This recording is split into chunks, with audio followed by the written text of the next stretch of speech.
Assalamualaikum Football United, ringan amatiran ala gua. Apa mau dikata, akhirnya selesai juga perjalanan Manchester United, petualangan Manchester United di Champions League musim ini. Kalah 0-1 dengan Atletico Madrid. Gua mau bikin reviewnya ini ya. Seperti biasa dimulai dengan formasi. Lini belakang sama kayak waktu menghadapi Tottenham Hotspur. Diogo Dalot, Alex Telles bermain, Harry Maguire, Rafael Varane. Perubahan ada di tengah.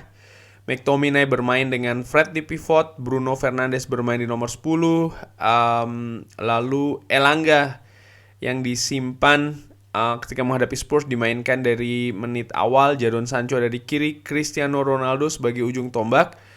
Ini menghadapi Atletico Madrid yang bermain dengan 5 back ini ya, kalau menurut gue ringan amatiran. Manchester United langsung tancap gas, main ofensif, agresif dan rapi dengan kombinasi umpan pendek merapat pakai 1-2 sentuhan, tapi selama 10 menit awal belum dapat momentum emas di depan gawang Oblak. Peluang pertama didapat dari Elanga di menit ke-12, umpan Bruno yang gak sengaja kena kepala dari Jan Oblak. Tadinya gue pikir kena mistar karena bolanya cukup cepat dan kencang, ternyata kena kepala dari Jan Oblak. Atletico Madrid juga pelan-pelan mencari celah dengan serangan balik dan dapat peluang pertama dari De Paul, namun De Gea masih bisa melakukan save yang cukup gemilang. Manchester United tampil sangat dominan dengan banyak percobaan untuk melakukan penetrasi, banyak solusi dicoba untuk menembus kotak penalti Atletico Madrid yang cenderung main dengan low block, bermain lebih ke dalam ketika bertahan. Cristiano Ronaldo tampil seperti lawan Spurs ya, sangat cair dalam pergerakan, ke kanan, ke kiri dan sering turun ke tengah untuk memberi ruang di depan kepada pemain lain dan juga cukup rajin dalam menjemput bola. Sangat-sangat mobile ya pergerakan dari Cristiano Ronaldo. Di babak pertama Manchester United di Old Trafford ini ya, di babak pertama artinya ketika bermain di Old Trafford, menurut gua dengan amatiran jauh lebih baik daripada ketika bermain di Metropolitano Stadium di kota Madrid. Di babak pertama kali ini lebih tajam, lebih solid serta lebih rapi dan juga atraktif. Namun menurut gua kurang berani, kurang nyali ketika berada di depan. Contohnya adalah untuk melakukan shooting yang di akhir babak pertama dicoba oleh Bruno Fernandes, tapi masih bisa di save oleh Jan Oblak. Yang menurut gue harusnya lebih sering dilakukan shooting seperti ini. Atletico Madrid tetap berbahaya dengan serangan-serangan baliknya dengan mengandalkan kecepatan pemain depan. Di menit ke-33 Joao Felix berhasil membobol gawang De Gea, tapi Llorente yang kasih assist itu ternyata offside ya. Berusaha cari solusi dan momentum, justru Atletico Madrid yang bikin gol duluan, diawali dengan penetrasi Elanga yang dijatuhkan oleh pemain Atletico Madrid yang menurut gua itu foul karena ada gangguan di sana. Dan sekecil apapun menurut gua ya, tadi itu kan tangannya sangat aktif banget pemain Atletico Madrid, dan menurut gua itu harusnya dikasih foul ya. Tapi dari bola yang direbut itu, justru Atletico Madrid berhasil build up serangan yang diakhiri dengan sundulan Renan Lodi 0-1, dan ini terjadi di menit ke-41. Ini juga merupakan hukuman bagi Manchester United yang belum bisa menembus jala Jan Oblak, di samping memang keunggulan dari Atletico Madrid yang bermain klinikal di beberapa pertandingan terakhir walau kalah possession. Dan ini yang terjadi di babak pertama tadi ya. Gol ini juga terjadi di menit yang krusial. Konsentrasi pemain Manchester United juga hilang sepersekian detik. Dan gue duga hilangnya konsentrasi ini karena pemain Manchester United lebih terfokus dengan dugaan foul terhadap pemain Atletico Madrid ke Anthony Elanga yang tidak memberikan wasit tidak memberikan reaksi apa-apa. Jadi menurut gue konsentrasi masih di sana, sementara Atletico Madrid langsung melakukan build up. Bisa dilihat build up-nya sangat lancar sekali, hampir tidak ada tekanan dari pemain Manchester United karena itu tadi gue duga konsentrasinya belum 100% berada di lapangan. Dari statistik dan juga posisi rata-rata dari pemain Manchester United terlihat dominan, tapi sayang sekali belum bisa bikin gol, bahkan justru kebobolan duluan. Catatan gue di babak pertama ini, duet pivot di tengah menurut gue ya tampil bagus, khususnya Fred yang pergerakan dan penampilannya di babak pertama ini cukup luar biasa, baik secara defensif dengan banyak memotong bola, juga melakukan tackling ya, juga tepat dalam melakukan pressing. Lalu ketika Manchester United build up atau membangun serangan, Fred ini juga tampil dengan fantastis. Di babak kedua sama kayak babak pertama, Manchester United langsung tampil ofensif dan dapat momentum peluang dari Elanga. Ketika pegang possession, Manchester United berusaha untuk masuk ke sepertiga akhir pertahanan Atletico Madrid yang tampil lebih ketat dan lebih rapi serta lebih disiplin.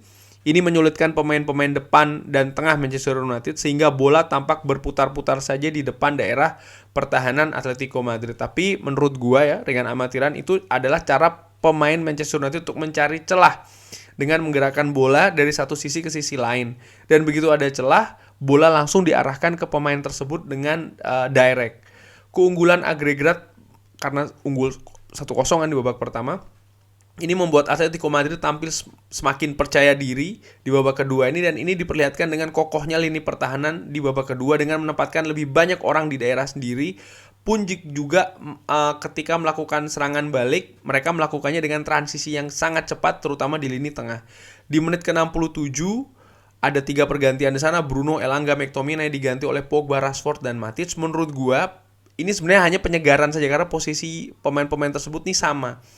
Gue curiga, atau menurut gue ya, dengan amatiran, Rangnick ingin melakukan penyegaran secara fisik di posisi-posisi tersebut dan diharapkan tentu saja dengan lebih segar maka akan lebih tajam. Di menit ke-75 Cavani masuk menggantikan Fred. Ini total attack ya, tapi tentu saja ada resiko yang juga diambil karena lini tengah praktis hanya menyiksakan seorang namanya Matic. Bahkan di 7 menit terakhir Juan Mata masuk menggantikan Harry Maguire. Ini all out attack dengan resiko yang lebih besar lagi ketika Atletico Madrid megang possession.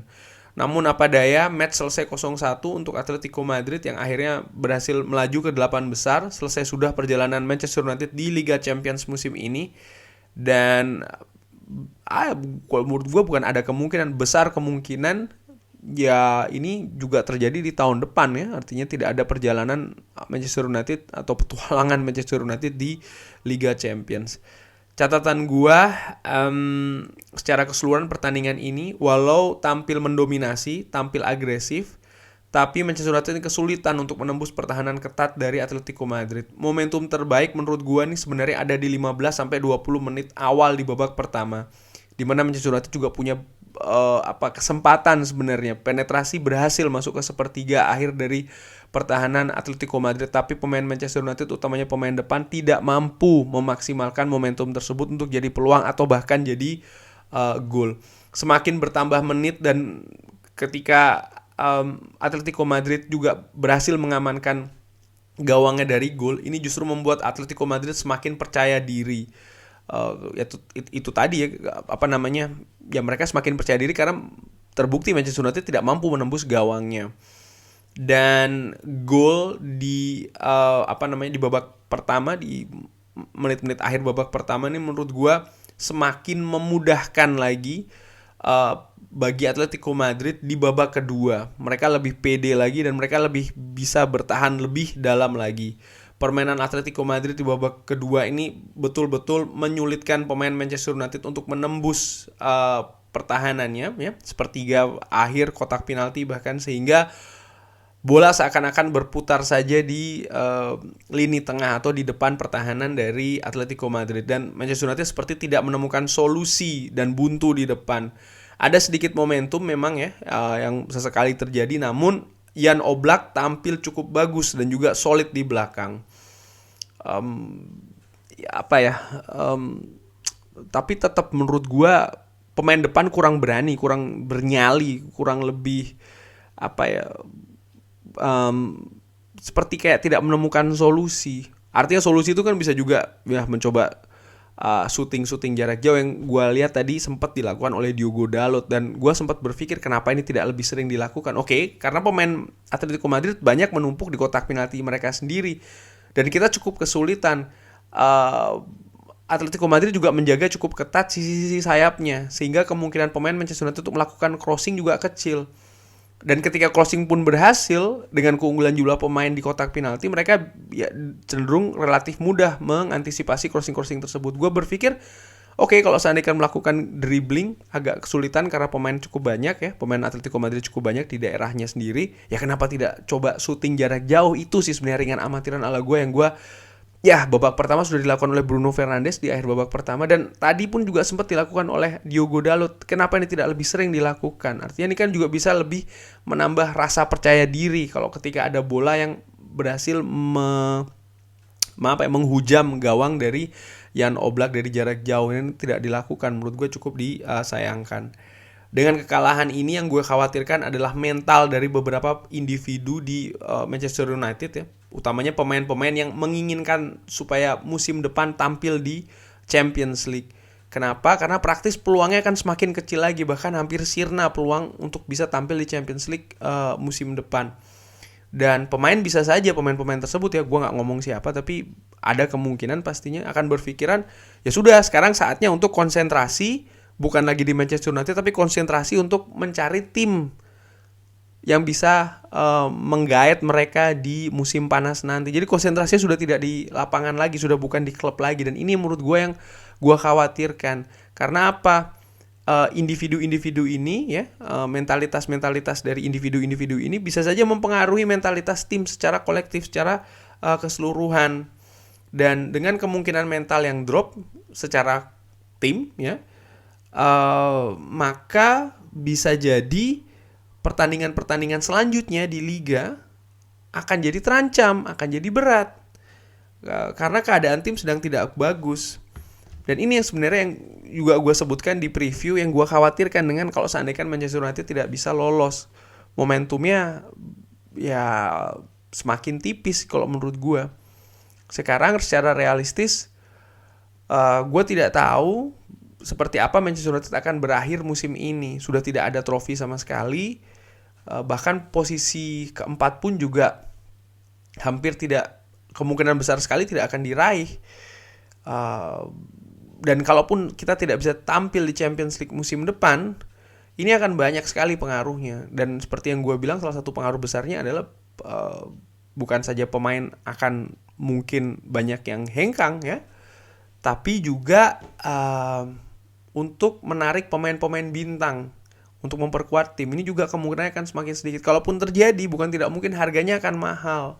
Karena itu tadi, Manchester United tidak bermain di Champions League. Ini sudah pernah terjadi dengan seorang Paul Pogba. Ketika kita ambil dia dari Juventus, kita tidak bermain di Champions League, maka harganya tinggi sekali. Dan beberapa pemain juga seperti itu kan. Ketika zaman-zaman dulu, di zamannya Louis van Gaal kalau tidak salah, lupa ingat gue, ketika tidak tampil di Champions League, maka ya untuk menggait pemain bintang ya, atau pemain incaran katakanlah, itu akan mahal harganya.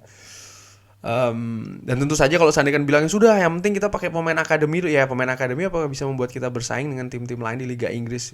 Itu kan juga pertanyaan besar ada di sana. Jadi menurut gue dengan kekalahan ini artinya sangat besar sekali. Dan menurut gue dengan kekalahan ini, langkah krusial yang harus dilakukan oleh manajemen dalam arti memprotek tim ya, mentalitas, psikologis, dan juga memberikan visi tentang kemana Manchester United akan bersikap atau bersiap untuk musim depan, karena praktis sudah harus dilakukan dari sekarang kalau menurut gue. Dan balik lagi, langkah krusialnya adalah manajer untuk musim depan harus segera ditentukan. Ini dalam waktu dekat ini harus segera ditentukan. Siapa itu gue nggak tahu, apa Pochettino, Ten Hag, harus segera ditentukan, karena ini akan memberikan kejelasan kepada pemain yang sekarang ada di tim dan juga pemain-pemain yang akan diincar. Karena praktis kita masih punya peluang, walaupun kecil peluang itu, kita harus tangkap itu untuk posisi 4. Tapi kita juga harus realistis, peluang itu sebesar apa. Dan ya kompetisi berjalan terus. Maksud gue masih ada kompetisi musim depan ya kan. Kenapa kita, bukannya gue bilang kita lepas musim ini, lepas betul-betul secara keseluruhan, tidak. Tapi konsentrasi untuk mempersiapkan tim untuk musim depan harus diperbesar. Dan menurut gue ini harus dilakukan dari besok pagi. Langsung dari manajemen harus bergerak cepat. Langkah krusial apa? Gue ulangi lagi, harus segera menentukan siapa manajer Manchester United musim depan. Itu dia.